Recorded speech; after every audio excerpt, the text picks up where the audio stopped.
વંદે ગુજરાત.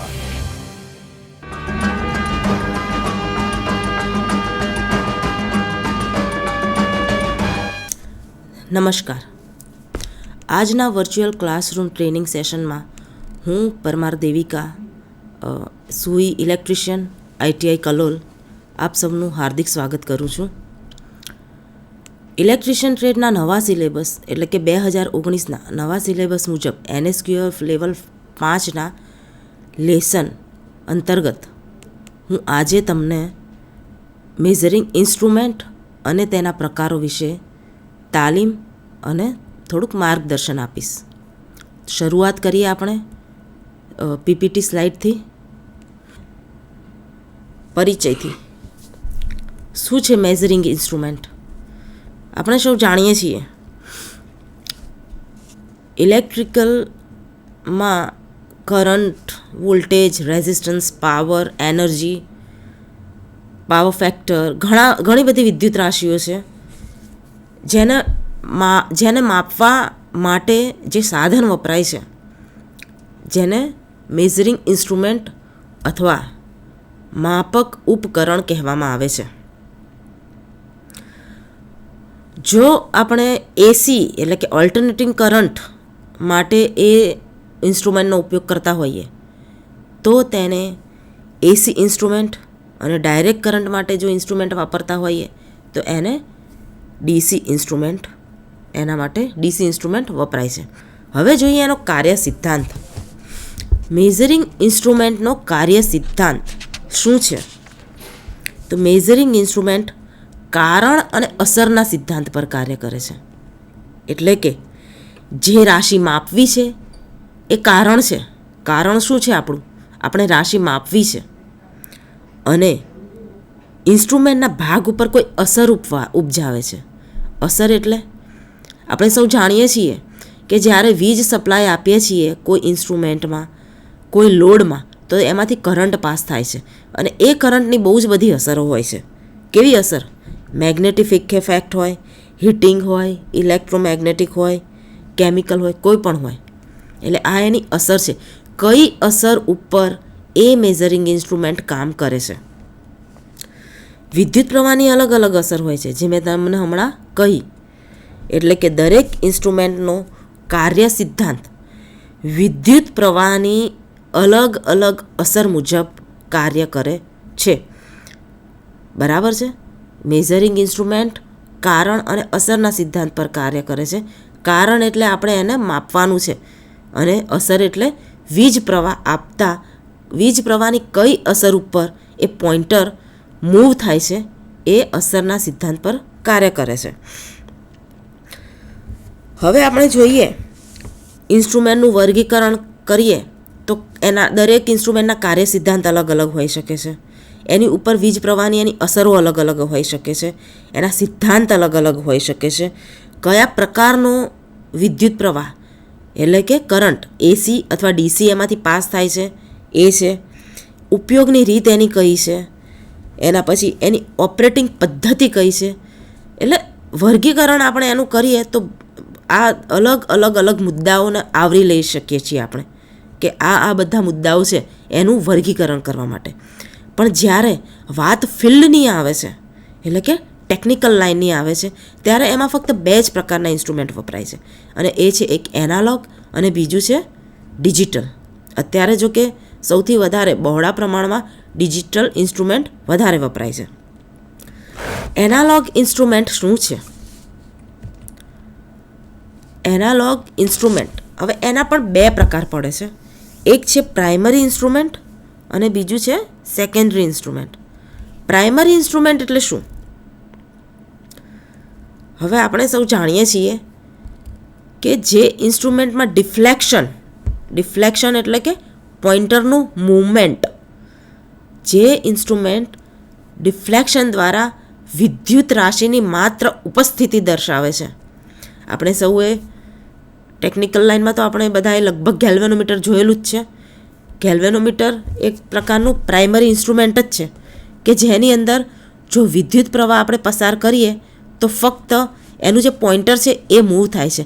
એટલે એ ફક્ત વિદ્યુત પ્રવાહ આપણે આપ્યો છે બસ એની ઉપસ્થિતિ દર્શાવે છે. એનું માપ કેટલો કરંટ પાસ કર્યો એ આપણને નથી બતાવતું. તો એ એવા પ્રકારના જે ઇન્સ્ટ્રુમેન્ટ હોય છે એને પ્રાઇમરી ઇન્સ્ટ્રુમેન્ટ કહેવામાં આવે છે. ઉદાહરણમાં ગેલ્વેનોમીટર છે, ચુંબકીય સોય છે. બીજું છે સેકન્ડરી ઇન્સ્ટ્રુમેન્ટ. સેકન્ડરી ઇન્સ્ટ્રુમેન્ટ એટલે શું? જે ઇન્સ્ટ્રુમેન્ટ ડિફ્લેક્શન દ્વારા વિદ્યુત રાશિની ઉપસ્થિતિ સાથે ડાયલ પર તેનું મૂલ્ય દર્શાવે. જુઓ, પ્રાઇમરીમાં ફક્ત ડિફ્લેક્શન થાય છે અને એની ઉપસ્થિતિ મતલબ એ છે એવું બતાવે છે. જ્યારે સેકન્ડરીમાં એનું ડિફ્લેક્શન તો થાય છે જ, એની ઉપસ્થિતિ તો બતાવે જ છે, પણ સાથે સાથે તેનું મૂલ્ય પણ દર્શાવે છે. એટલે કે કરંટ પાસ કર્યો છે તો એ કેટલો પાસ કર્યો છે એ પણ દર્શાવે છે. તો તેવા ઇન્સ્ટ્રુમેન્ટને શું કહેવામાં આવે છે? સેકન્ડરી ઇન્સ્ટ્રુમેન્ટ કહેવામાં આવે છે. દાખલા તરીકે એ મીટર છે, વોલ્ટ મીટર છે, વોટ મીટર છે, પાવર ફેક્ટર મીટર છે. આ બધા ઇન્સ્ટ્રુમેન્ટ છે એ સેકન્ડરી ઇન્સ્ટ્રુમેન્ટમાં સમાવેશ થાય છે. નેક્સ્ટ આપણે જોઈએ તો છે મેઝરિંગ ઇન્સ્ટ્રુમેન્ટના પ્રકાર. મેઝરિંગ ઇન્સ્ટ્રુમેન્ટ એટલે કે ઉપયોગની રીતના આધારે તેના 3 પ્રકારો છે. કયા કયા પ્રકારો છે? ઇન્ડિકેટિંગ ઇન્સ્ટ્રુમેન્ટ, રેકોર્ડિંગ ઇન્સ્ટ્રુમેન્ટ અને ઇન્ટિગ્રેટિંગ ઇન્સ્ટ્રુમેન્ટ. આ જે 3 પ્રકાર છે એ સેકન્ડરી ઇન્સ્ટ્રુમેન્ટના પ્રકાર છે. એનાલોગ જે છે સૌ પ્રથમ આપણે જોયું ફિલ્ડમાં 2 પ્રકારના ઇન્સ્ટ્રુમેન્ટ વપરાય છે, એનાલોગ ઇન્સ્ટ્રુમેન્ટ અને ડિજિટલ. એનાલોગના 2 પ્રકાર છે, પ્રાઇમરી ઇન્સ્ટ્રુમેન્ટ અને સેકન્ડરી ઇન્સ્ટ્રુમેન્ટ. પ્રાઇમરીમાં તો આપણે જોયું કે એમાં ફક્ત ડિફ્લેક્શન થાય છે. સેકન્ડરીમાં આપણે જોયું ડિફ્લેક્શન સાથે મૂલ્ય બતાવે છે. તો ડિફ્લેક્શન સાથે મૂલ્ય જે છે સેકન્ડરી ઇન્સ્ટ્રુમેન્ટ એમાં એના જે ઉપયોગો છે એના આધારે પણ એના 3 પ્રકાર પડે છે. અને એ કયા કયા છે? ઇન્ડિકેટિંગ ઇન્સ્ટ્રુમેન્ટ, રેકોર્ડિંગ ઇન્સ્ટ્રુમેન્ટ અને ઇન્ટિગ્રેટિંગ ઇન્સ્ટ્રુમેન્ટ. શું છે ઇન્ડિકેટિંગ ઇન્સ્ટ્રુમેન્ટ? ઇન્ડિકેટિંગ એના નામમાં જ કહે છે કે આપણને ઇન્ડિકેટ કરે છે. શું ઇન્ડિકેટ કરે છે? ચલો જોઈએ આપણે. આ પ્રકારના મેઝરિંગ ઇન્સ્ટ્રુમેન્ટને સપ્લાય સાથે જોડવાથી એક પોઇન્ટર જ્યારે રાશિની ઉપસ્થિતિ હોય ત્યારે જ તે સમયે ડાયલ પર ફરીને ઇલેક્ટ્રિક જથ્થાની ક્ષણિક વેલ્યુ બતાવે છે. ઇન્ડિકેટિંગ ઇન્સ્ટ્રુમેન્ટમાં શું છે? જ્યારે ઇન્ડિકેટિંગ ઇન્સ્ટ્રુમેન્ટને આપણે સપ્લાય આપીએ ત્યારે એનો જે ડાયલ છે જ્યાં સુધી સપ્લાય આપેલો હશે ત્યાં સુધી એ એમાં ડિફ્લેક્ટ થાય છે. જેવું આપણે એનાથી સપ્લાય લઈશું, બરાબર છે, તો થોડા સમય પછી રાશિના જથ્થાની કિંમત બદલાય તો પોઇન્ટર સ્કેલ પર આગળ પાછળ ફરીને નવું માપ દર્શાવે છે. એટલે દાખલા તરીકે એ મીટર, વોલ્ટ મીટર, ઓમ મીટર, વોટ મીટર. આ છે આપણા ઇન્ડિકેટિંગ ઇન્સ્ટ્રુમેન્ટ. નેક્સ્ટ છે રેકોર્ડિંગ ઇન્સ્ટ્રુમેન્ટ. શું છે રેકોર્ડિંગ ઇન્સ્ટ્રુમેન્ટ? એ પણ ઇન્ડિકેટિંગ પ્રકારના જ છે, પરંતુ તેમાં શું હોય છે કે એનું જે ડાયલ ઉપરનું જે પોઇન્ટર હોય છે એની સાથે પેનની એક અણી લાગેલી હોય છે કે જે સમયે આપણે સપ્લાય આપીએ છીએ એનું પોઇન્ટર જે મૂવમેન્ટ થાય છે એ મૂવમેન્ટ કેટલું થાય છે, ક્યાંથી ક્યાં સુધીનું એનું ડિફ્લેક્શન થાય છે એ રાશિનું મૂલ્ય એ ગ્રાફ પેપર ઉપર દોરી કાઢે છે. રેકોર્ડિંગ એના ઉદાહરણ છે રેકોર્ડિંગ પ્રકારના વોટ મીટર, એમ્પિયર મીટર. આ બધા એના ઉદાહરણ છે. નેક્સ્ટ આપણે જોઈશું ઇન્ટિગ્રેટિંગ ઇન્સ્ટ્રુમેન્ટ. આ પ્રકારના ઇન્સ્ટ્રુમેન્ટ ચોક્કસ સમયગાળા દરમિયાન વપરાયેલી વિદ્યુત રાશિનો સરવાળો બતાવે છે. એટલે કે રાશિનો જથ્થો અને સમયનો ગુણાકાર સીધો વાંચી શકાય છે. ઉદાહરણ શું છે એનું? Energy metre. એનર્જી મીટર એટલે આપણા ઘરો પર લાગેલું હોય છે એનર્જી મીટર, બરાબર છે. શું છે ઇન્ટિગ્રેટિંગ? એની અંદર વિદ્યુત રાશિનો સરવાળો દર્શાવે છે. એટલે કે રાશિનો જથ્થો કેટલો રાશિ છે અને એની સાથે કેટલા સમય દરમિયાન એ રાશિનો વપરાશ થયો છે એ બંનેનો ગુણાકાર કરીને સીધું આપણને બતાવે છે. એ છે આપણું ઇન્ટિગ્રેટિંગ ઇન્સ્ટ્રુમેન્ટ. એનર્જી મીટર એનું સૌથી સારું ઉદાહરણ છે. હવે આ જે એનાલોગ પ્રકારના જે ઇન્સ્ટ્રુમેન્ટ છે આપણે જોઈએ કે એનાલોગની અંદર પ્રાઇમરી, સેકન્ડરી, સેકન્ડરીમાં પણ એના ઉપયોગની રીતે એના અલગ અલગ પ્રકાર પડ્યા, જેમ કે ઇન્ડિકેટિંગ, રેકોર્ડિંગ, ઇન્ટિગ્રેટિંગ, બરાબર છે. હવે આ જે એનાલોગ છે, એનાલોગ એટલે એની અંદર ફક્ત એક પોઇન્ટર હોય છે અને ઉપર રાઉન્ડ શેપની અંદર મૂલ્ય લખેલું હોય છે. સપ્લાય આપતા પોઇન્ટર જે જગ્યાએ ઊભું રહે એ તમારું મૂલ્ય બતાવે છે. આ છે તમારું એનાલોગ ઇન્સ્ટ્રુમેન્ટ. હવે એની રચના શું હોય છે? એની રચનાની અંદર અમુક એના જે ભાગો છે, એટલે કે કોઇલ હોય છે, કોઇલ સાથે સ્થિર ભાગ હોય છે, એમાં ડિફ્લેક્ટિંગ મિકેનિઝમ હોય છે, ઝીરો એડજસ્ટમેન્ટ હોય છે, એનું ડાયલ હોય છે, ટર્મિનલ સાથેનું એનું બોક્સ હોય છે, બરાબર છે. હવે આ બધા ઇન્સ્ટ્રુમેન્ટ જેની અંદર આ બધા ભાગો હોય છે એનાલોગ ઇન્સ્ટ્રુમેન્ટની અંદર. હવે જ્યારે ઇન્સ્ટ્રુમેન્ટના સપ્લાય સાથે જોડવામાં આવે છે ત્યારે તેના ફરતા ભાગ ઉપર વિવિધ ટોર્ક લાગે છે. આપણને પ્રશ્ન થાય ને કે સપ્લાય આપીએ છીએ, બરાબર, એનાલોગ ઇન્સ્ટ્રુમેન્ટ છે, સપ્લાય આપીએ છીએ, એનું પોઇન્ટર કેવી રીતે ફરે છે, કેવી રીતે ડિફ્લેક્ટ થાય છે, એની રચનામાં બધું આવી જાય છે. હમણાં મેં તમને એના ભાગો બતાવ્યા કે સ્થિર ભાગ હોય છે, ડિફ્લેક્ટિંગ ભાગ હોય છે, એનું ડાયલ હોય છે, એની ડિફ્લેક્ટિંગ મિકેનિઝમ હોય છે, બરાબર છે. તો આ બધી જે રચના એની સાથે એમાં કરેલી હોય છે એના હિસાબે એની ઉપર અલગ અલગ ટોર્ક લાગે છે.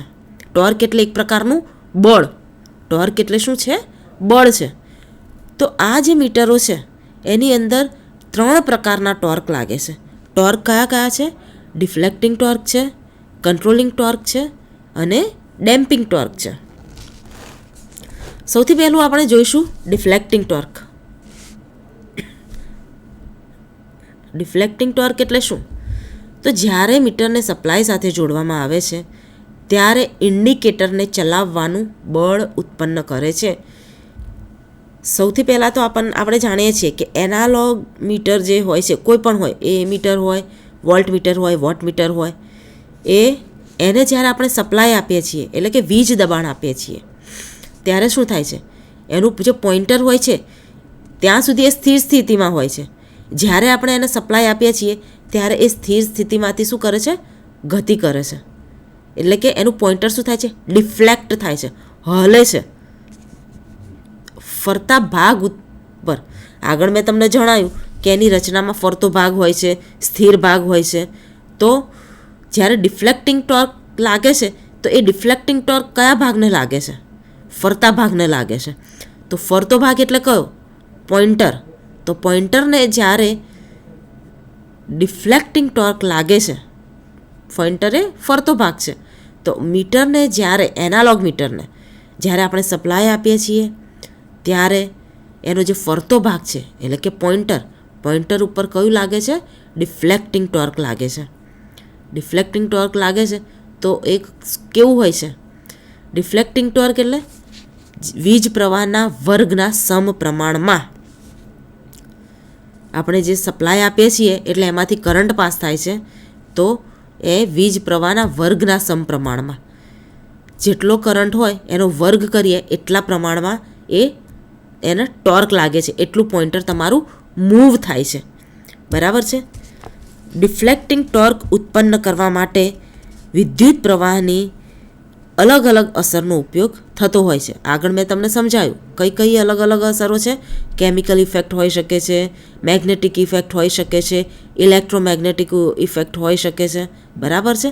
તો કરંટની અલગ અલગ અસર, કઈ અસરનો ઉપયોગ થાય છે એના ઉપર એ આધાર રાખે છે વીજ પ્રવાહનું મૂલ્ય. નેક્સ્ટ આપણે લઈશું કંટ્રોલિંગ ટોર્ક. કંટ્રોલિંગ ટોર્ક એટલે શું? આપણને ખબર છે કે એનાલોગ મીટર છે, આપણે એને સપ્લાય આપ્યો, બરાબર છે. એના જે અંદરની રચના છે, સ્થિર ભાગ છે, એનું ડિફ્લેક્ટિંગ ભાગ છે, બરાબર છે, ડાયલ છે, બધું જ છે. જ્યાં સુધી સપ્લાય નહીં આપે ત્યાં સુધી પોઇન્ટર હલવાનું નથી. સપ્લાય આપ્યા પછી પોઇન્ટર મૂવમેન્ટ કરવાનું ચાલુ કરે છે. ક્યાં સુધી મૂવમેન્ટ ચાલુ કરે છે? કર્યા જ કરે છે એ મૂવમેન્ટ. કોઈ એક જગ્યા ઉપર એ સ્થિર થતું નથી. એને સ્થિર પણ તો કરવું પડે ને, કે જેટલું આપણને વેલ્યુ છે, આપણે જે વેલ્યુ શોધવાની છે એ મીટર છે ધારો કે, તો આપણે કરંટ માપવાના છીએ, બરાબર છે. તો કરંટની એક ચોક્કસ વેલ્યુ જે આપણને ડાયલ ઉપર અંકિત કરેલી હોય છે, તો ચોક્કસ વેલ્યુ એ લેવા માટે એ પોઈન્ટરને ક્યાંક તો સ્થિર કરવો પડે ને. સ્થિર ના કરીએ, બરાબર છે, તો એ તો મૂવ થયા જ કરશે, તો આપણને એનું જે પ્રિસાઇઝ વેલ્યુ છે એ આપણને મળશે નહીં. તો એ પોઈન્ટરને સ્થિર કરવા માટે આપણને ચોક્કસ માપ મળે એના માટે કંટ્રોલિંગ ટોર્કનો ઉપયોગ થાય છે. કેવી રીતે કામ કરે છે કંટ્રોલિંગ ટોર્ક, ચલો જોઈએ. તો જ્યારે સપ્લાય બંધ કરવામાં આવે છે ત્યારે પોઈન્ટર તેની મૂળ સ્થિતિ પર લાવવાનું કાર્ય કરે છે. એટલે કે ડિફ્લેક્ટિંગ ટોર્કથી વિરુદ્ધ પ્રકારનો ટોર્ક ઉત્પન્ન થાય છે. એને શું કહેવામાં આવે છે? Controlling torque. અને પોઈન્ટરને 0 સ્થિતિ પર લાવે છે. શું છે કંટ્રોલિંગ ટોર્ક? સપ્લાય ચાલુ કર્યો એનાલોગ મીટરમાં, બરાબર છે, પોઈન્ટર જે એક ડિફ્લેક્ટિંગ પાર્ટ છે એ ફરે છે, આપણને એક વેલ્યુ આપે છે, બરાબર છે. પણ જ્યારે હવે આપણે સપ્લાય બંધ કરીએ છીએ તો એ જે પોઈન્ટર છે એને 0 પર આવવું જરૂરી છે, નહીંતર એ ત્યાંના ત્યાં જ રહેશે. એ 0 પર લાવવા માટે કયો ટોર્ક કામ કરે છે? કંટ્રોલિંગ ટોર્ક, બરાબર છે. તો ડિફ્લેક્ટિંગ ટોર્કથી વિરુદ્ધનો ટોર્ક ઉત્પન્ન થાય છે અને પોઈન્ટરને 0 સ્થિતિ પર લાવે છે, જે માટે ગ્રેવિટી કંટ્રોલ અથવા સ્પ્રિંગ કંટ્રોલનો ઉપયોગ કરવામાં આવે છે. આપણે આગળ જ્યારે એના પ્રકારો જોઈશું ત્યારે આપણે જોઈશું કે એની રચનામાં સ્પ્રિંગ ક્યાં હોય છે, બરાબર છે. ગ્રેવિટી કંટ્રોલ શું છે? તો જેમાં પોઈન્ટરના વિરોધ ભાગમાં હલકું વજન જોડવામાં આવે છે. પોઈન્ટર શૂન્ય સ્થિતિમાં હોય ત્યારે તેની પોઝિશન વર્ટિકલ હોય છે. અને સ્પ્રિંગ કંટ્રોલ શું છે? તો કંટ્રોલિંગ ટોર્ક ઉત્પન્ન કરવા માટે ઉપર નીચે ફોસ્ફરસ બ્રોન્ઝ કે બેરિલિયમ કોપરની 2 સ્પાઇરલ હેર સ્પ્રિંગ લગાડવામાં આવે છે as a spring control. 2 spring લગાવવામાં આવે છે. એક સ્પ્રિંગ છે એ ક્લોકવાઇઝ ફરતી હોય છે અને બીજી સ્પ્રિંગ છે એ એન્ટી ક્લોકવાઇઝ ફરતી હોય છે. આ છે આપણો સ્પ્રિંગ કંટ્રોલ. ત્રીજો ટોર્ક લાગે છે એ છે ડેમ્પિંગ ટોર્ક. પહેલો આપણે જોયો ડિફ્લેક્ટિંગ ટોર્ક, બીજો આપણે જોયો કંટ્રોલિંગ ટોર્ક. કંટ્રોલિંગ ટોર્કમાં 2 પ્રકારના છે, એક છે ગ્રેવિટી કંટ્રોલ અને બીજું છે સ્પ્રિંગ કંટ્રોલ. અને હવેનો જે ત્રીજો ટોર્ક છે એ છે ડેમ્પિંગ ટોર્ક. ડેમ્પિંગ ટોર્ક શું છે? તો ડિફ્લેક્ટિંગ ટોર્કના કારણે પોઈન્ટર ડિફ્લેક્ટ થાય છે, જ્યારે કંટ્રોલિંગ ટોર્ક તેનો વિરોધ કરે છે. આ બંને ટોર્કની પરિણામી અસરથી પોઈન્ટરને ડાયલ પર સ્થિર થવા માટે ઘણો સમય લાગે છે. ડિફ્લેક્ટિંગ ટોર્ક શું કરે છે? પોઈન્ટરને ડિફ્લેક્ટ કરે છે. અને કંટ્રોલિંગ ટોર્ક શું છે? એ તેનો વિરોધ કરે છે. હવે બંને ટોર્ક એકબીજાનો વિરોધ કરે છે, બરાબર છે. તો એના કારણે પોઈન્ટર શું થાય છે? પોઈન્ટર છે એ ચોક્કસ જગ્યા ઉપર સ્થિર થતું નથી, એ ફ્લક્ચ્યુએટ થયા કરે છે, એની જગ્યા પર એ મૂવ થયા કરે છે. એટલે ઓછામાં ઓછા સમયમાં પોઈન્ટર સ્થિર થાય એ માટે ડેમ્પિંગ ટોર્કનો ઉપયોગ કરવામાં આવે છે. એના માટે 2 પ્રકારના ટોર્કનો ઉપયોગ કરવામાં આવે છે, એર ફ્રિક્શન ડેમ્પિંગ અને બીજું છે એડી કરંટ ડેમ્પિંગ. હવે આપણો જે ટોપિક છે એ મુજબ અત્યાર સુધી આપણે જે જોયું એનાલોગ મીટર જોયું. એનાલોગ મીટરમાં કયા કયા ભાગો હોય છે, એનાલોગ મીટરમાં બી એના કયા પ્રકાર પડે છે, જેમ કે પ્રાઇમરી, સેકન્ડરી છે તો એમાં બી એના પ્રકાર છે, રેકોર્ડિંગ, ઇન્ટિગ્રેટિંગ, બરાબર છે. એમાં પણ કયા કયા એના ભાગો હોય છે, એમાં કયા કયા ટોર્ક લાગે છે, બરાબર છે. તો એ બધું જે હતું એ આ બધા ઇન્સ્ટ્રુમેન્ટનું છે, એ બધાની રચના, પછી એમના સિદ્ધાંત એ હતું. હવે મેઇન જે છે કે ઇલેક્ટ્રિકલ રાશિને માપવા માટે જે એનાલોગ પ્રકારના ઇન્સ્ટ્રુમેન્ટ વપરાય છે એમાં 2 પ્રકાર મેઇન પડે છે. એક છે મૂવિંગ કોઇલ ઇન્સ્ટ્રુમેન્ટ અને બીજું છે મૂવિંગ આયન ઇન્સ્ટ્રુમેન્ટ. હવે મૂવિંગ કોઇલ ઇન્સ્ટ્રુમેન્ટ આકૃતિમાં તમે જોઈ શકો છો. મૂવિંગ કોઇલ ઇન્સ્ટ્રુમેન્ટ એટલે શું? મૂવિંગ કોઇલ ઇન્સ્ટ્રુમેન્ટ એને શોર્ટમાં કેપિટલ MC વડે દર્શાવવામાં આવે છે. એ એક permanent magnet moving coil instrument છે. તેને વ્યવહારમાં MC મીટર કહેવામાં આવે છે. હવે આ જે ઇન્સ્ટ્રુમેન્ટ જે છે એ DC મોટરના સિદ્ધાંત પર કાર્ય કરે છે. કયા સિદ્ધાંત પર કાર્ય કરે છે?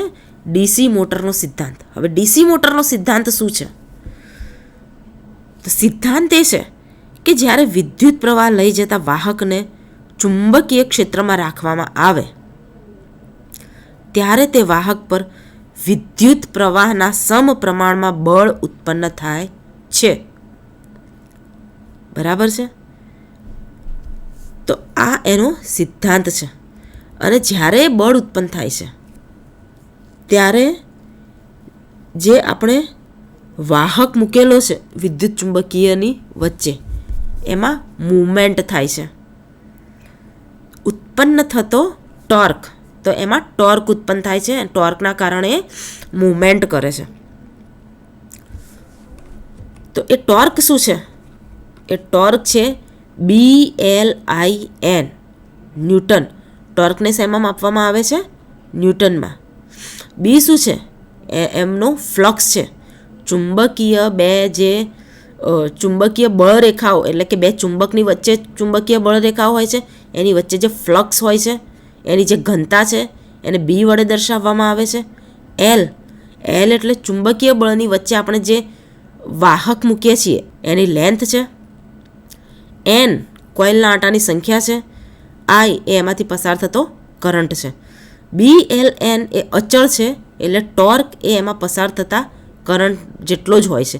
જેટલો કરંટ એમાંથી પાસ થશે એટલો જ એને ટોર્ક લાગશે, એટલું જ એ મૂવ કરશે. હવે એની રચના જોઈએ આપણે. આકૃતિમાં તમે જોઈ શકો છો મૂવિંગ કોઇલ ઇન્સ્ટ્રુમેન્ટની રચના. તે એક પરમેનન્ટ મેગ્નેટ છે. હવે અહીં શું છે? એક છેડો એનો હોર્સશુ આકાર એટલે કે ગોળાકાર છે. એની જે એર ગેપ છે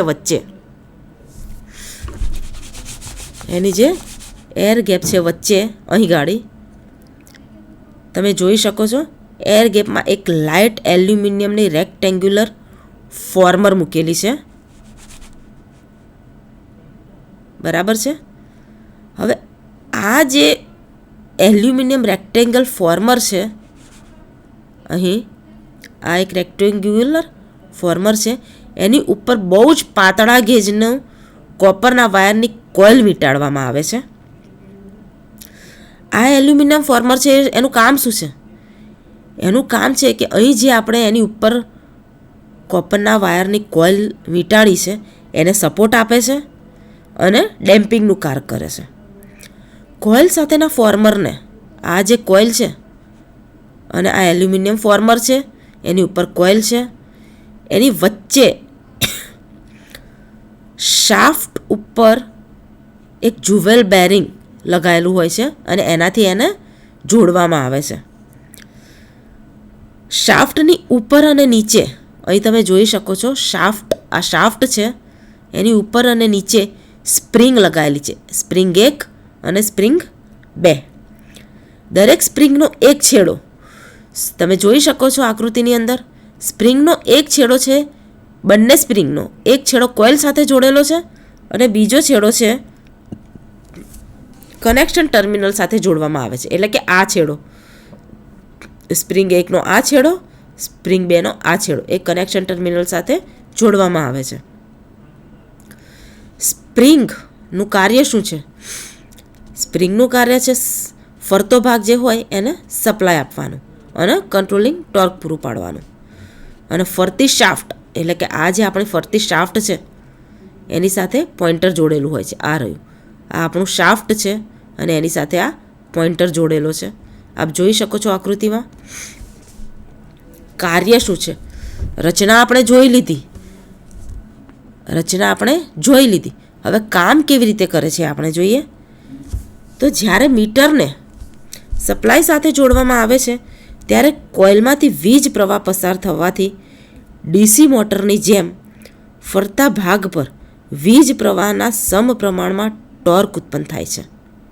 આગળ આપણે જેમ જણાવ્યું ડીસી મોટરનો સિદ્ધાંત આ જ છે કે જ્યારે કોઇલમાંથી વીજ પ્રવાહ પસાર થાય, બરાબર છે, એટલે ફરતા ભાગ ઉપર વીજ પ્રવાહના સમપ્રમાણમાં ટોર્ક ઉત્પન્ન થાય છે. ટોર્ક ઉત્પન્ન થાય એટલે શું થશે? પોઇન્ટર ક્લોકવાઇઝ દિશામાં ફરશે. મૂવિંગ કોઇલ ઇન્સ્ટ્રુમેન્ટ નામમાં જ આપણને કહી દે છે કે મૂવિંગ કોઇલ એટલે કે એની જે કોઇલ છે, હમણાં જેની આપણે રચના જોઈ, કોઇલ મૂવ થાય છે અને એ કોઇલ મૂવ થાય છે એટલે કે એનું ડિફ્લેક્શન થાય છે. એ શેના ઉપર આધાર રાખે છે? વીજ પ્રવાહની દિશા પર આધાર રાખે છે. જો તમે ઇન્સ્ટ્રુમેન્ટને રિવર્સ પોલારિટીમાં જોડી દો તો કોઇલ જે પહેલાં ક્લોકવાઇઝ ફરતી હતી એનું પોઇન્ટર જે ક્લોકવાઇઝ હતું એ હવે શું થશે? એન્ટી ક્લોકવાઇઝ ફરવા લાગશે. ટોર્ક, બરાબર છે, તો પોઇન્ટર ઉલટી દિશામાં ગતિ કરે છે. એટલે આ પ્રકારના ઇન્સ્ટ્રુમેન્ટને સપ્લાય સાથે જોડતા પહેલાં સપ્લાયની પોલારિટી મુજબ જોડાણ કરવું જોઈએ. ફરીથી આપણે જો એક વખત એનું જોઈ લઈએ કે મૂવિંગ કોઇલ એટલે એક પરમેનન્ટ મેગ્નેટ પ્રકારનું ઇન્સ્ટ્રુમેન્ટ છે. મૂવિંગ કોઇલ જેની અંદર કોઇલ જે છે એ મૂવ કરે છે. સપ્લાય આપતા કોઇલ મૂવ કરવાથી કોઇલ સાથે જોડેલ પોઇન્ટર જે છે એ મૂવ કરે છે. આ ઇન્સ્ટ્રુમેન્ટમાં સૌથી મહત્ત્વની વાત એ છે કે એને પોલારિટી એની ચેક કરીને જોડવામાં આવે છે. એટલે આ ડીસી ઇન્સ્ટ્રુમેન્ટ છે. તમે જોઈ શકો છો કે જો positive to positive, negative to negative જોડેલું હશે અને એ ટાઈમે જો તમારું પોઇન્ટર ક્લોકવાઇઝ દિશામાં જતું હશે, બરાબર છે, અને જો તમે ઊંધું એનું પોલારિટી રિવર્સ કરી દેશો, negative to positive, positive to negative કરી દેશો, તો તમારું પોઇન્ટર જે પહેલાં ક્લોકવાઇઝ ફરતું હશે એ હવે એન્ટી ક્લોકવાઇઝ ફરશે, બરાબર છે. તો આ ઇન્સ્ટ્રુમેન્ટને સપ્લાય સાથે જોડતા સૌથી પહેલાં શું કરવું પડે છે? સપ્લાયની પોલારિટી ચેક કરવી પડે છે. અને આ ઇન્સ્ટ્રુમેન્ટ એ ફક્ત શેના માટે વપરાય છે? ડીસી માટે જ વપરાય છે. હવે અહીં મૂવિંગ કોઇલની અંદર ઉત્પન્ન થતો ટોર્ક એ વીજ પ્રવાહની સમપ્રમાણમાં એટલે કે કરંટના સમપ્રમાણમાં હોય છે. એટલા માટે એનો સ્કેલ શું હોય છે? યુનિફોર્મ હોય છે. હવે આપણે જોઈશું બીજો પ્રકાર, એ છે મૂવિંગ આયન ઇન્સ્ટ્રુમેન્ટ. પહેલાં આપણે જોયું મૂવિંગ કોઇલ, હવે જોઈશું મૂવિંગ આયન. તમે જોશો આ જે આપણે જોઈ રહ્યા છે મૂવિંગ કોઇલ, મૂવિંગ આયન, એ નામમાં જ બતાવે છે આપણને.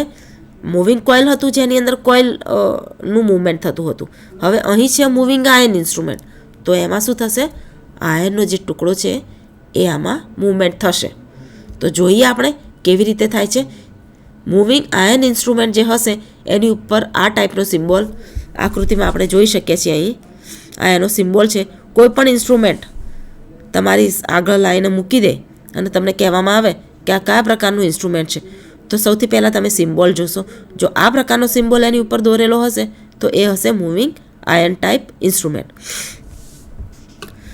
આ પ્રકારના ઇન્સ્ટ્રુમેન્ટમાં પરમેનન્ટ મેગ્નેટને બદલે ઇલેક્ટ્રોમેગ્નેટનો ઉપયોગ કરવામાં આવે છે. મૂવિંગ કોઇલમાં શું હતું? એમાં પરમેનન્ટ મેગ્નેટનો ઉપયોગ કરવામાં આવતો હતો. જ્યારે મૂવિંગ આયનમાં શું છે? ઇલેક્ટ્રોમેગ્નેટનો ઉપયોગ કરવામાં આવે છે. મૂવિંગ કોઇલની જેમ અહીંયા પણ એક કોઇલ છે, પરંતુ અહીંયા જે કોઇલ છે એ ફરતી નથી. મૂવિંગ કોઇલની અંદર કોઇલ ફરે છે. કોઇલ મૂવિંગ આયનમાં પણ છે, પણ અહીંયા કોઇલ જે છે એ ફરતી નથી. શું છે એની રચના? એની રચના આપણે જોઈએ તો કોઇલના એર ગેપમાં સોફ્ટ આયનનો ટુકડો આકર્ષણ અથવા અપાકર્ષણના સિદ્ધાંત મુજબ ફરે છે. એટલે કે મૂવિંગ આયન ઇન્સ્ટ્રુમેન્ટ કહેવામાં આવે છે. બંનેની રચના લગભગ સેમ જેવું જ છે, મૂવિંગ કોઇલ અને મૂવિંગ આયનમાં. એના અમુક ડિફરન્શિએશન છે, મતલબ અમુક તફાવત છે જે આપણે આગળ જોઈશું. મૂવિંગ કોઇલ ઇન્સ્ટ્રુમેન્ટ હતું એ ફક્ત ડીસી સપ્લાય માટે વાપરવામાં આવતું હતું, અને મૂવિંગ આયન ઇન્સ્ટ્રુમેન્ટ છે એ એસી અને ડીસી બંનેમાં વાપરવામાં આવે છે. કેમ વાપરવામાં આવે છે એ હું તમને આગળ બતાવું. હવે તેના બે પ્રકાર પડે છે. કયા કયા પ્રકાર પડે છે? આકર્ષણ પ્રકારના ઇન્સ્ટ્રુમેન્ટ અને અપાકર્ષણ પ્રકારના ઇન્સ્ટ્રુમેન્ટ. આકર્ષણ પ્રકારના ઇન્સ્ટ્રુમેન્ટ શું છે? આ રહ્યું. અહીં આકૃતિમાં આપણે જોઈ શકીએ છીએ આકર્ષણ પ્રકારનો ઇન્સ્ટ્રુમેન્ટ. તમે જોઈ શકો છો આકૃતિમાં. આ તમારી કોઇલ છે, અહીંયા એર ગેપ છે જ્યાં એક મૂવિંગ સોફ્ટ આયરનનો પીસ મૂકેલો છે. આ તમારી એર ડેમ્પિંગ ડિવાઇસ છે, આ તમારું ડાયલ છે. શું છે રચના તેની? તો તેની રચનામાં નળાકાર આકારની ઇલેક્ટ્રોમેગ્નેટિક કોઇલ વચ્ચે સોફ્ટ આયર્નનો ટુકડો સ્પિન્ડલ ઉપર ફિટ કરેલ હોય છે અને તેની સાથે પોઇન્ટર જોડેલ હોય છે. બાકીની સામાન્ય રચના જે છે એ આપણે મૂવિંગ કોઇલમાં જોઈ ચૂક્યા છીએ. હવે એનું કાર્ય શું છે? કાર્ય જોઈ લઈએ. જ્યારે ઇન્સ્ટ્રુમેન્ટને સપ્લાય સાથે જોડવામાં આવે છે ત્યારે ઇલેક્ટ્રોમેગ્નેટિક કોઇલમાં ચુંબકીય ફ્લક્સ ઉત્પન્ન થાય છે. અહીં આકૃતિમાં જુઓ, આ તમારું ચુંબક છે, એની ઉપર કોઇલ વીંટાળેલી છે. અહીંયા એર ગેપની અંદર સોફ્ટ આયરનનો ટુકડો મૂકેલો છે. હવે જ્યારે સપ્લાય આપવામાં આવે છે ત્યારે આ ચુંબક ઉપર વીંટાળેલ કોઇલ જે છે એ એક ઇલેક્ટ્રોમેગ્નેટ બને છે. ઇલેક્ટ્રોમેગ્નેટ બનવાથી એમાં ચુંબકીય ફ્લક્સ ઉત્પન્ન થાય છે જે એર ગેપમાંથી પસાર થાય છે. અહીંયા જે એર ગેપ છે એમાંથી પસાર થાય છે અને એના કારણે સોફ્ટ આયર્નનો ટુકડો જે છે એ આકર્ષિત થઈ અને એર ગેપની અંદર મૂવમેન્ટ કરે છે.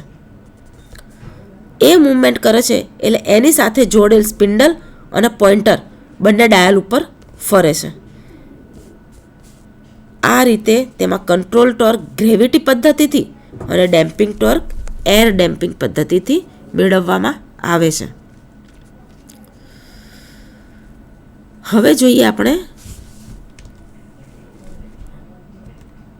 અપાકર્ષણ પ્રકારના ઇન્સ્ટ્રુમેન્ટ. આકૃતિમાં તમે જોઈ શકો છો. હવે આપણે જોઈએ અપાકર્ષણ પ્રકારનું એમઆઈ ઇન્સ્ટ્રુમેન્ટ. એમઆઈ એટલે કે મૂવિંગ આયર્ન ટાઈપ ઇન્સ્ટ્રુમેન્ટ. હવે આ પ્રકારના ઇન્સ્ટ્રુમેન્ટની રચના આકર્ષણ પ્રકારના ઇન્સ્ટ્રુમેન્ટના જેવી જ છે. તફાવત કેટલો છે? ઇલેક્ટ્રોમેગ્નેટ એર ગેપની વચ્ચે અપાકર્ષણ પ્રકારના એમઆઈ ઇન્સ્ટ્રુમેન્ટમાં આયર્નના 2 ટુકડા હોય છે, જ્યારે આકર્ષણની અંદર લોખંડનો ફક્ત 1 ટુકડો હોય છે. હવે અહીં જ્યારે ઇલેક્ટ્રોમેગ્નેટના એર ગેપમાં લોખંડના નાના 2 ટુકડા હોય છે તો બંને ટુકડામાંથી એક ટુકડો હોય છે એ સ્થિર હોય છે અને બીજો ટુકડો હોય છે એ ફરતો હોય છે. ફરતા અને સ્થિર ટુકડા વચ્ચે બહુ ઓછું અંતર હોય છે અને ફરતો જે આયર્નનો ટુકડો હોય છે એની સાથે પોઇન્ટર જોડેલ હોય છે. આકૃતિમાં આપણે જોઈ શકીએ છીએ અપાકર્ષણ પ્રકારનું એમઆઈ ઇન્સ્ટ્રુમેન્ટ. હવે એનું કાર્ય શું છે? કાર્ય જોઈ લઈએ. તો જ્યારે ઇન્સ્ટ્રુમેન્ટને આપણે સપ્લાય આપીએ છીએ ત્યારે ઇલેક્ટ્રોમેગ્નેટમાં ચુંબકીય ફ્લક્સ ઉત્પન્ન થઈ એર ગેપમાંથી પસાર થાય છે. આકર્ષણમાં પણ આ જ હતું, અપાકર્ષણમાં પણ એ જ છે કે સપ્લાય સાથે જોડીએ છીએ ત્યારે ચુંબકીય ફ્લક્સ ઉત્પન્ન થાય છે. શેના દ્વારા? ઇલેક્ટ્રોમેગ્નેટ દ્વારા. જેના કારણે સ્થિર ટુકડા પર જે પોલારિટી ઉત્પન્ન થાય છે તે જ રીતે ફરતા ટુકડા ઉપર એના વિરુદ્ધ પ્રકારની પોલારિટી ઉત્પન્ન થાય છે. સ્થિર ટુકડા ઉપર એક પોલારિટી થાય છે અને ફરતા ટુકડા ઉપર બીજી પોલારિટી થાય છે. અને આ બંને જે પોલારિટી હોય છે એ બંનેની એના કારણે બંને ટુકડા વચ્ચે અપાકર્ષણ થાય છે. એટલે કે બંને ટુકડા રિપલ્ઝન થાય છે, રિપલ થાય છે, એકબીજાથી દૂર ધકેલાય છે અને દૂર ધકેલાવાથી પોઇન્ટર ડાયલ ઉપર ફરવા લાગે છે. એમઆઈ પ્રકારના ઇન્સ્ટ્રુમેન્ટ ચુંબકીય આકર્ષણ અને અપાકર્ષણના સિદ્ધાંત પર કાર્ય કરતા હોવાથી સપ્લાયની પોલારિટી બદલવાથી પોઇન્ટરની ફરવાની દિશામાં ફરક પડતો નથી. હવે આગળ મેં તમને કહ્યું હતું કે મૂવિંગ કોઇલ પ્રકારના જે ઇન્સ્ટ્રુમેન્ટ છે એ ફક્ત ડીસી માટે જ વપરાય છે. મૂવિંગ આયર્ન પ્રકારના જે ઇન્સ્ટ્રુમેન્ટ છે એ એસી અને ડીસી બંને માટે વપરાય છે. કેમ એવું? તો અહીં આપણે જોઈ શકીએ છીએ કે એમઆઈ પ્રકારના જે ઇન્સ્ટ્રુમેન્ટ છે એ ચુંબકના આકર્ષણ અને અપાકર્ષણના સિદ્ધાંત પર કાર્ય કરે છે, જેમાં પોલારિટી ઇટ ડઝન્ટ મીન એ બહુ એનાથી બહુ ફરક પડતો નથી પોલારિટી કઈ છે, કારણ કે અહીં ગાડી પોઇન્ટરનું મૂવમેન્ટ જે છે એ જે ચુંબકનું આકર્ષણ અને અપાકર્ષણ થાય છે એના ઉપર ડિપેન્ડ કરે છે, બરાબર છે. એટલે એમઆઈ પ્રકારના ઇન્સ્ટ્રુમેન્ટ છે એ એસી અને ડીસી બંનેમાં વપરાય છે. જ્યારે મૂવિંગ કોઇલ પ્રકારના ઇન્સ્ટ્રુમેન્ટ હતા એમાં શું હતું કે એની અંદર તમારું જે ઉત્પન્ન થતો ટોર્ક હતો એ આપેલ કરંટ ઉપર ડિપેન્ડ હોય છે, મતલબ એના ઉપર આધાર હોય છે. અને બીજી વસ્તુ, મૂવિંગ કોઇલની અંદર જો પોલારિટી રિવર્સ થઈ જાય છે તો તમારું પોઇન્ટર જે દિશામાં ફરતું હોય એનાથી વિરુદ્ધ દિશામાં ફરે છે. એટલે મૂવિંગ કોઇલની અંદર પોલારિટીથી ફરક પડે છે. પોલારિટી રિવર્સ થાય તો પોઇન્ટરની દિશા બદલાઈ જાય છે. પોલારિટી એમાં મહત્ત્વનો ભાગ ભજવે છે. એટલા માટે મૂવિંગ કોઇલ પ્રકારના જે ઇન્સ્ટ્રુમેન્ટ હોય છે એ ફક્ત ડીસી માટે વપરાય છે. અને મૂવિંગ આયન આ પ્રકારના જે ઇન્સ્ટ્રુમેન્ટ છે એમાં પોલારિટી બદલવાથી પોઇન્ટરની ફરવાની દિશા પર ફરક પડતો નથી, કારણ કે પોઇન્ટરની ફરવાની દિશા એ ડિપેન્ડ કરે છે ચુંબકના આકર્ષણ અને અપાકર્ષણ ઉપર. તો આ પ્રકારના ઇન્સ્ટ્રુમેન્ટ છે જે એસી અને ડીસી ઉપર કાર્ય કરે છે. હવે બંને વચ્ચેનો ડિફરન્સ આપણે એક વખત જોઈ લઈએ. તો મૂવિંગ કોઇલ ડીસી માટે વપરાય છે, મૂવિંગ આયન એસી અને ડીસી બંને માટે વપરાય છે.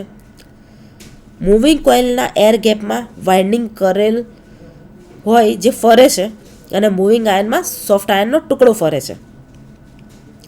મૂવિંગ કોઇલમાં ડાયલ સમ વિભાજનમાં વહેંચાયેલો હોય છે અને મૂવિંગ આયનમાં વિષમ વિભાજનમાં વહેંચાયેલો હોય છે. મૂવિંગ કોઇલની બનાવટ બહુ જ નાજુક હોય છે, કારણ કે એની અંદર બહુ પાતળા ગેજના કોપર વાયરની કોઇલ બનાવેલી હોય છે. જ્યારે મૂવિંગ આયનની બનાવટ શું હોય છે? મજબૂત હોય છે. મૂવિંગ કોઇલ ઇન્સ્ટ્રુમેન્ટ સેન્સિટિવ હોય છે અને મૂવિંગ આયન ઓછું સેન્સિટિવ હોય છે. મૂવિંગ કોઇલની અંદર પરમેનન્ટ મેગ્નેટનો ઉપયોગ થાય છે, જ્યારે મૂવિંગ કોઇલમાં ઇલેક્ટ્રોમેગ્નેટનો ઉપયોગ થાય છે. હવે આના રિલેટેડ આપણે થોડાક ક્વેશ્ચન આન્સર્સ જોઈ લઈએ. એનર્જી મીટર કયા પ્રકારનું ઇન્સ્ટ્રુમેન્ટ છે? તો જવાબ છે ઇન્ટિગ્રેટિંગ. બીજો છે એનાલોગ ઇન્સ્ટ્રુમેન્ટને સપ્લાય સાથે જોડતા તેના ફરતા ભાગે કયો ટોર્ક લાગે છે? તો એનાલોગ ઇન્સ્ટ્રુમેન્ટને જ્યારે સપ્લાય સાથે જોડીએ છીએ ત્યારે તેમાં 3 પ્રકારના ટોર્ક લાગે છે: ડિફ્લેક્ટિંગ ટોર્ક, ડેમ્પિંગ ટોર્ક અને કંટ્રોલિંગ ટોર્ક. ત્રીજો પ્રશ્ન છે કયા ટોર્કથી ઇન્સ્ટ્રુમેન્ટની મૂવિંગ સિસ્ટમની ગતિ નિયંત્રિત થાય છે? તો સિમ્પલ છે, નિયંત્રિત કરવા માટે હંમેશા કંટ્રોલિંગ ટોર્ક વપરાતો હોય છે. ડિફ્લેક્ટિંગ ટોર્ક મેળવવા વિદ્યુત પ્રવાહની કઈ અસરનો ઉપયોગ થાય છે? તો જવાબમાં છે magnetic, heating, chemical. Next question છે ઇન્સ્ટ્રુમેન્ટમાં કંટ્રોલિંગ ટોર્ક ઉત્પન્ન કરવા કઈ પદ્ધતિ વપરાય છે? તો જવાબમાં આવશે ગ્રેવિટી કંટ્રોલ અને સ્પ્રિંગ કંટ્રોલ. નેક્સ્ટ ક્વેશ્ચન છે એસી અને ડીસી બંનેમાં વપરાતું ઇન્સ્ટ્રુમેન્ટ કયું છે? જવાબમાં આવશે એમઆઈ એટલે કે મૂવિંગ આયન ટાઈપ. તો આજના આપણા લેક્ચરમાં આપણે જોયું મેઝરિંગ ઇન્સ્ટ્રુમેન્ટ, તેના પ્રકાર, તેમાં કયા કયા ટોર્ક લાગે છે. એમઆઈ ટાઈપ હોય તો એમાં શું મૂવ કરે છે, મૂવિંગ કોઇલ હોય તો એમાં કોઇલ મૂવ કરે છે, એનું ડિફરન્શિએશન, એના કાર્ય, એના સિદ્ધાંત, એના ઉપયોગો બધા જ વિશે આપણે માહિતી મેળવી છે. તો આ સાથે હું આજનો મારો મેઝરિંગ ઇન્સ્ટ્રુમેન્ટ અને તેના પ્રકારનો આ લેક્ચર પૂર્ણ કરું છું. આભાર.